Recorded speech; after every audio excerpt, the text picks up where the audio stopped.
We hear about it every single day, right? The economy. It's up, it's down, it's growing, it's shrinking. But what if I told you that for most of human history, the economy, as we think of it, just didn't exist? That it's actually a pretty recent invention? Yeah, let's dig into how that's even possible. So let's start with the basics. What is the economy? Seriously, is it the stock market ticker on the news? Is it just your paycheck? We talk about it like it's some force of nature, like the weather or something. But it turns out the real answer is way more interesting than that. And here it is, the bombshell. According to historian Timothy Mitchell, the actual idea of the economy as this single, separate thing that you could measure and manage, that only popped up in the 1930s and 40s. Think about that. Before then, people didn't talk about the economy because the concept itself hadn't even been invented yet. So in this explainer, we're going to go on a kind of historical detective journey. We're going to uncover how this brand new idea was built piece by piece and how it completely reshaped the way we see the world. Okay, so this is the first big idea we really have to wrap our heads around. The economy isn't a law of nature like gravity. It's not something that was just discovered. It's a social construct, a really powerful idea that we invented to make sense of and, control a very specific part of our lives. Now, of course, humans have always had ways of getting what they need. I mean, we've always needed to eat and have shelter. This broader definition makes that clear. Every single society has a process for surviving and thriving. But here's the key difference. For most of history, all those activities were totally mixed in with everything else, with family, with religion, with politics. They weren't seen as some separate economic thing. And to see how we built this idea, we can actually just follow the history of the word itself. You're about to see that its meaning has changed so dramatically, and that tells us everything about the massive shift in how we think. Our story really kicks off in ancient Greece with Aristotle.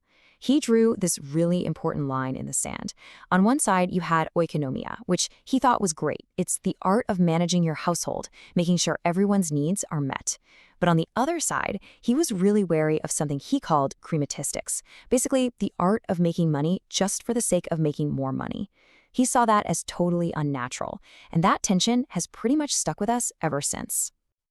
And you can see the whole journey on this timeline. The idea just keeps getting bigger. It goes from a single household to managing a whole kingdom.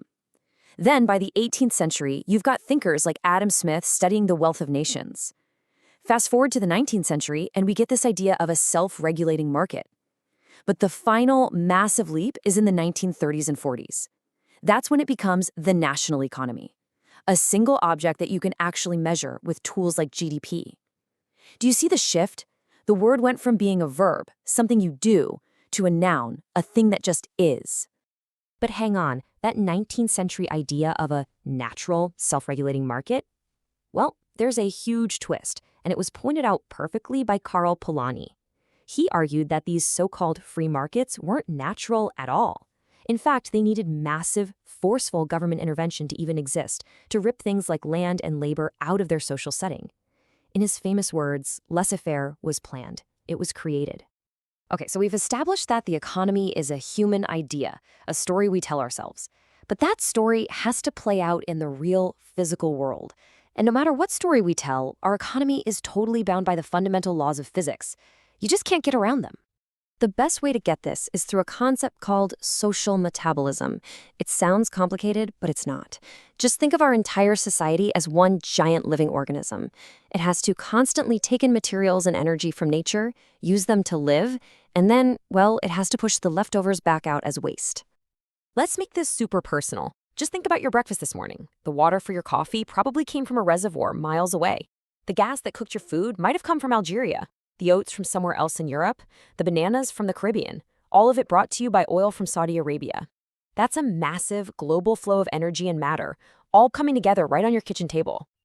And all of this leads us to an unbreakable rule of the universe, the law of entropy.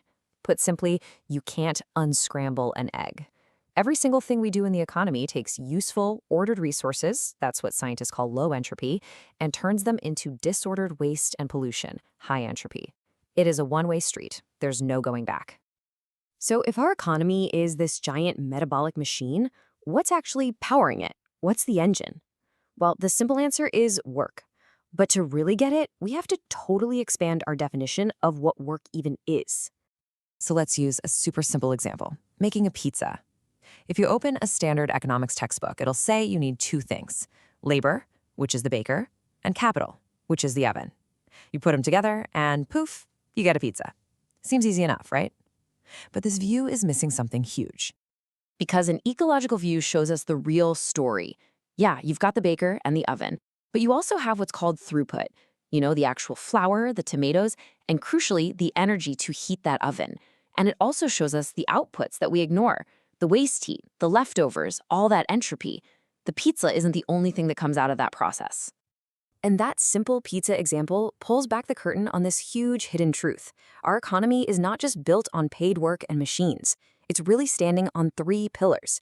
Human work, yes, but also the immense and often totally invisible work of nature and the foundational, unpaid work of care that holds everything else together.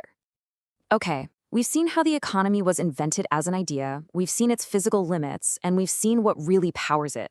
That brings us to our last and maybe the most important question of all. What's the point? What is all this activity actually for? The philosopher Georges Bataille had this really radical thought.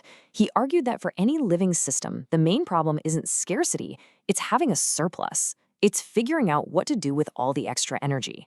So he claimed the whole point of it all isn't to produce more stuff, it's expenditure, the glorious, necessary act of using up that extra energy. And he called this unproductive expenditure. Think about all the things we do, not because they're useful, but just for their own sake. Things like art and music, festivals, building amazing monuments, or just playing, having deep conversations with friends. Bataille argued that a society truly defines itself by how it chooses to spend its surplus. It's in those moments, the ones beyond simple survival, that we really show what gives our lives meaning. So, if the economy is an invention, a powerful story that we've only been telling ourselves for less than 100 years, that means it's not set in stone. We can reimagine it. And that leaves us with one final, big question to think about. If we're the ones writing the story, what story should we tell next?